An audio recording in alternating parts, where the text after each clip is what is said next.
ना कोई नोटिस गया हमारे घर पे सीतापुर पे हमारे एड्रेस पे। अगर नोटिस जाता तो मैं कोर्ट जाती कि मैं अपना भी पक्ष रखती ना, मुझे पक्ष रखने का मौका ही इन लोगों ने नहीं दिया। और उसके बाद में मेरा पति मिल चुका था सब चीज़ों में, साइन भी उसने हर जगह किया, गवाही भी उसने हर जगह दिया। उसके बाद में जब मैं वहाँ पे पहुँची, जैसे ही वहाँ पे मैं फ़्लैट में रह रही थी, फ़्लैट में मेरा पति भी रह रहा था। रात में वो पता नहीं कहाँ से ड्रिंक करके आया, 2-2:30 बजे रात में आया। उसके बाद में मैंने उससे बहुत पूछा कि कहाँ थे इतनी रात तक, तो बोलता है कि तुमसे इससे क्या मतलब। वो फिर सो गया, मतलब वोमिटिंग करके सो गया, उल्टी करके सो गया। उसके बाद में फिर सुबह 9 बजे मैं देखिए पूरी रात उसके लिए जगी हूँ। फिर 9 बजे बेल बजती है और अचानक से पुलिस आ जाती है, 6-7 पुलिस अचानक से आ गई। और फिर हमने कहा क्या हो गया, आप लोग क्यों आए? तो बोलते चलो चलो चलो तुम्हारी कोरोना की जांच करेंगे। हमने कहा कोरोना किस बात का कोरोना? किस सन की बात का? 2020। डेट याद है? 2020, हाँ 3 सितंबर 2020। जी याद है मुझे डेट। और बुरा वक्त कौन नहीं याद रखता है, हर किसी को याद रहता है बुरा वक्त। वो बुरा ही वक्त था मेरा, जो मेरे पति ने प्लानिंग की और मेरे सास ससुर ने प्लानिंग की। और इतना बुरा तो नहीं करना चाहिए था।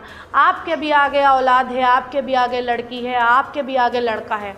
अगर वही सब चीज़ें मेरे सास ससुर और मेरे पति और मेरी ननद के साथ होती तो कितना इन लोग कुड़ जाते, कितना किलसते। कितनी गलत बात है। आप किसी की लड़की की ज़िंदगी बर्बाद करने से पहले आपने नहीं सोचा।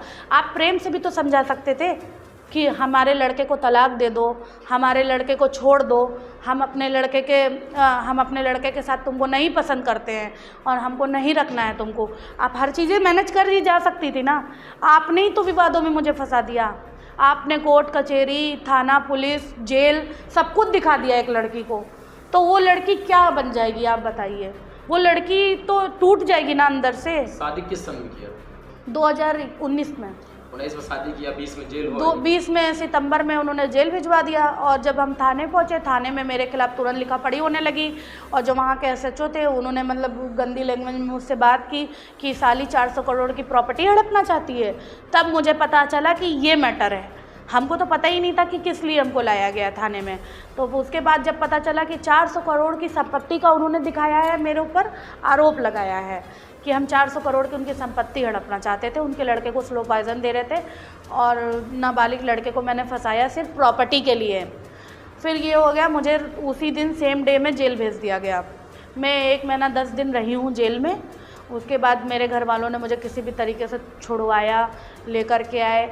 फिर उन्होंने मेरे घर वालों ने मुझे समझाया घर वालों ने कि अब उस लड़के से मतलब मत रखो, अब वो तुम्हारे लिए सही नहीं है। जब वो बदल सकता है। आपकी किसने कर? जब आप जेल गई तो हमारे घर वालों ने, हमारी मम्मी ने। हाँ, मायके के लोगों ने, हमारी मम्मी लोगों ने। कहाँ से? लोअर कोर्ट से कि हाई कोर्ट से? ये तो मुझे नहीं पता है, लेकिन हाँ ये कैसरबाग में सिविल कोर्ट है, उसी से हुआ था जी, वहीं से हुआ था। लेकिन ये था कि हमारे घर वालों ने मुझे बहुत समझाया था कि आप मत जाओ उस लड़के के पास, वो गलत इंसान है। जब तुम्हारा वो सगा नहीं हुआ तो कभी भी नहीं होगा, वो तुमको धोखा देगा ही देगा। तो हमने कहा चलो ठीक है, किस्मत में होगा तो देखा जाएगा। फिर हम तो उससे दूर थे उस समय भी। जो आज हो रहा है कि उसने फ़ोन स्विच ऑफ कर दिया, दूरियां बना ली, उस समय भी उसने सेम चीज़ किया था। अपने सारे नंबर बंद कर दिए थे और दूरियां बना ली थी, बात नहीं करना, मिलना नहीं, कुछ भी नहीं। और जबकि मैं परेशान थी बहुत ज़्यादा।